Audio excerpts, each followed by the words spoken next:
Wakati nahitimisha, ningependa niwarejeshe kidogo kwenye yaliyotokea 2025 kwamba uchaguzi wa 2000 kama nilivyosema ulifanyika tarehe 29 Oktoba, na pia uchaguzi wa 2025 umefanyika tarehe 29 Oktoba kwa kauli aliyosema Profesa CCM, alikuwa anasema wanatiki. Mimi naongezea hapo, walitiki na wakaua kweli. Wanatiki na kuua, wanatiki na kuua. Na kwa ujeuri, Rais wetu Samia kama alivyosema Profesa alikuwa anajua, japokuwa kwa aibu yeye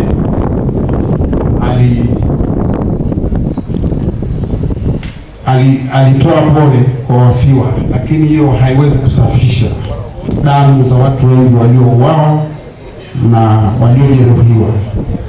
Sasa kama tumeshuhudia hali hiyo ya kutisha kwenye 2025 na hapa tunaadhimisha miaka 25 iliyopita, umri wa mtu mzima huenda na mjukuu, tunajipangaje sisi kama CUF? Niseme tu kwamba amani ya kweli haiwezi kujengwa juu ya machozi ya damu na hofu, na pia tujiandae kwa umoja wetu kuhakikisha kwamba CUF inasonga mbele.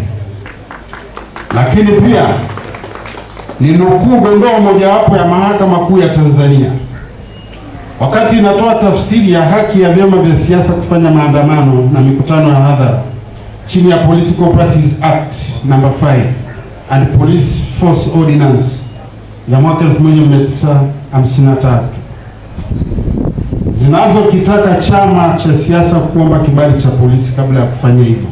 Mahakama Kuu ya Tanzania chini ya hayati Jaji Kahwa Lugekingira ilitamka katika kesi ya Christopher Mtikila na Attorney General mwaka 1993 kwamba sharti la kuomba kibali ni kinyume na katiba na ni batili. Kwa hiyo maandamano ya CUF yalikuwa halali, na kama polisi walitumia ubatili kutuua, bado tutaendelea kudai damu za watu wetu, mali zilizoharibika, watu waliojeruhiwa. Iko siku moja lazima tutawashtaki.